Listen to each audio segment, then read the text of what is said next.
अस्सलाम वालेकुम। वालेकुम अस्सलाम। आपका नाम? शकील अहमद। शकील भाई करते क्या? यार पढ़ता हूँ। क्या पढ़ते हैं मुझे बताइए। मैं एमफिल साइकोलॉजी कर रहा हूँ। साइकोलॉजी के स्टूडेंट हैं, जबरदस्त। अच्छा, जिस टॉपिक पे हम वीडियो रिकॉर्ड कर रहे हैं वो टॉपिक ये है कि अभी खबर आई है अफगानिस्तान यानी तालिबान गवर्नमेंट की अगर बात करें 1400 से 1500 किलोमीटर रेलवे ब्रिज वो रेलवे ट्रैक बिछा रहे हैं अपने अफगानिस्तान में, जो कि मॉस्को रशिया से कनेक्टिविटी देगा न्यू दिल्ली को। मतलब ये है कि वो अपने रिलेशन रशिया से भी बेहतर कर रहा है, इंडिया से भी बेहतर कर रहा है, ईरान से भी बेहतर कर रहा है। हम क्यों नहीं ये चीजें सोच रहे?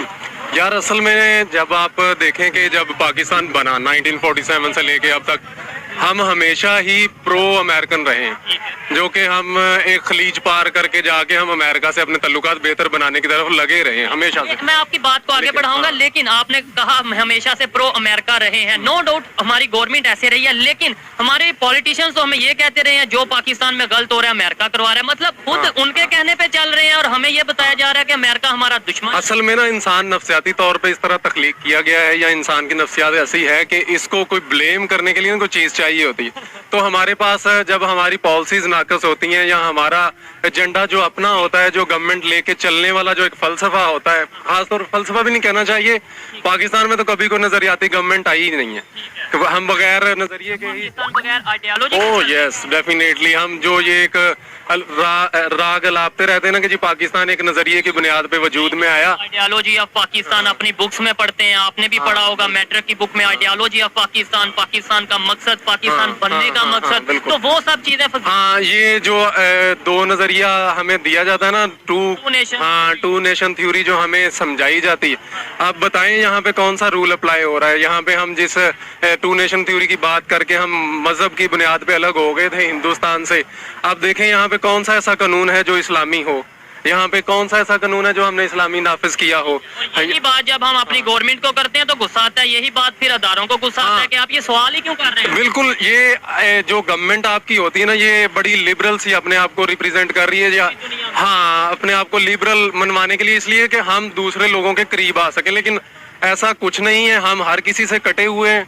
हम अपने जैसे कुएं का मेंढक है ना, वही हिसाब है हमारा, हम कुएं के मेंढक हैं, हमें पता नहीं है कि इधर क्या हो रहा है उधर क्या हो रहा है, हमने उन लोगों के साथ कैसे चलना है और हमने अपने साथ वालों के साथ कैसे चलना है। यही टॉपिक का ये वीडियो को कवर करने का मेन मकसद ये है कि पाकिस्तान आइसोलेट होता जा रहा है, डिस्कनेक्ट होता जा रहा है तमाम इंटरनेशनल कंट्रीज के साथ, और जिन कंट्रीज को कभी हम पनाह देते थे या हमें बताया जाता कि हम तो ये छोटे कंट्री इन्हें तो बड़ी हेल्प करते हैं, वो कंट्री आज रशिया से रिलेशन बेहतर कर रहे हैं, इवन चाइना के साथ वो अपनी डील्स कर रहे हैं, इंडिया के साथ कर रहे हैं। उन्हें अक्ल आ सकती है, हमें क्यों नहीं? इस पे ना बड़ी मजे की बात है वो ये कि हम जियो पॉलिटिकल जो सिग्निफिकेंस होती है ना किसी भी कंट्री की, वो हम प्रोक्सिमिटी पे, जैसे कि आपका करीब कितना कोई भी स्टेट आपके करीब तरीन कैसी है और उसके रिसोर्सेज कैसे हैं, ये जो जियो पॉलिटिकल सिग्निफिकेंस होती है ना प्रॉक्सिमिटी की, इस फलसफे को ना हमारी आज तक आवाम समझी, ना हमारी रियासत समझी।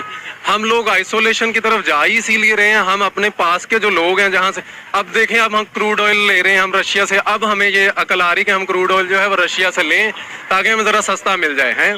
तो हम क्रूड, ईरान के साथ आपकी पाइपलाइन बिछी हुई है, आप लोग वहां से ले नहीं रहे हो, क्यों नहीं ले रहे कि जी आपका अमेरिका नाराज हो जाएगा। ठीक है, और उन्होंने प्रॉपर अनाउंस किया कि आपने 2024 तक ये प्रोजेक्ट पूरा ना किया तो आपको फाइन। एग्जैक्टली, बिल्कुल जी, बिल्कुल मुझे आइडिया है कि वो आप जब आइसोलेट होने की बुनियादी वजह यही कि आपका जब क्लियर एजेंडा नहीं ना होता किसी बात पे, तो आपको हर बंदा आता है वो ठुड्डा मारता है, वो कहता है, वो समझता है ये थाली का बैंगन है, इसको किसी भी थाली में फेंकोगे तो ठीक है ये चलते रहेंगे। आप अपना कभी आज तक कोई क्लियर एजेंडा, आपकी फॉरेन पॉलिसी वो डिटरमिन करती है कि आपकी स्टैंडिंग क्या होगी पूरे जो पॉलिटिकल से, हाँ एग्जैक्टली, जो आपकी जियो पॉलिटिकल सिग्निफिकेंस होती है प्राइमरली ड्रिवन बाय और primarily backed by your foreign policy. तो फॉरेन पॉलिसी जब अच्छी नहीं होगी तो यही हालात होंगे। आप थाली का बैंगन रहे हैं, आज भी हैं, लोग आपको ठुड्डा मारेंगे। देखें होता कुछ इस तरीके से है कि हमें हमारा जो इस टाइम इंटरनेशनल पाकिस्तान का इमेज है, आप एग्री डिसएग्री कर सकते हैं, वो ये है कि जो चाहे चाइना चाहे थोड़े पैसे दे जो मर्जी करवा ले, यूएस चाहे थोड़े डॉलर दे जो मर्जी करवा ले, कभी यूएई सऊदीया कोई पैसे दे जो हमारा मतलब पैसे दो जो भी करवाओ, ऐसा है कि नहीं? ये जो भिखारी होता है ना नहीं ऐसे मतलब मैं भी पाकिस्तान हूँ, आप भी पाकिस्तान है यार, ये जो एक होती ना बात, हमें ये पैट्रियोटिज्म जो है ये हमें ना असल में मैनिपुलेट करने के लिए, आप علامہ اقبال کو اٹھائیں نا تو انہوں نے مسلمان کا یا اسلام کا یہ نہیں کہا کہ کسی ایک ٹیریٹری میں قید ہو کے مسلمان رہتا ہے. وہ کہتا ہے کہ یہ آزاد مچھلی کی طرح ہے سمندر میں, اور جس طرح سمندر میں مچھلی آزاد ہے, کہیں پہ بھی جا سکتی ہے نا, تو اسی طرح ایک مسلمان جو ہے اس کے لیے اللہ تعالیٰ نے پوری دنیا کو تخلیق کیا ہے. آپ صرف ایک ریاست کے پیچھے اگر اپنے آپ کو آئیڈینٹیفائی کرواتے ہیں ہو کے بیٹھ جائیں گے کہ نہیں تو ایسا بخاری نہیں کہنا چاہیے, پوری دنیا بخاری. ایگزیکٹلی. تو یہی ہے کہ جب آپ کے پاس کچھ نہیں ہوگا نا, تو آپ کو جب آپ کا گھر چل رہا ہوگا نا, جو بندہ بھی آپ کو لیٹ سے ہم 2 دوست بھی جا رہے ہوں تو بائک میرے پاس ہے تو میرے پاس فیول نہیں ہے, تو میں اس دوست کو زیادہ پریفر کروں جو مجھے فیول ڈلوا دے. تو پاکستان کی ریاست کا اور ملک کا بھی یہی حال ہے, ہمیں جو فیول دیتا ہے ہم اس کے ساتھ لگ اس کے ساتھ ہو جاتے ہیں.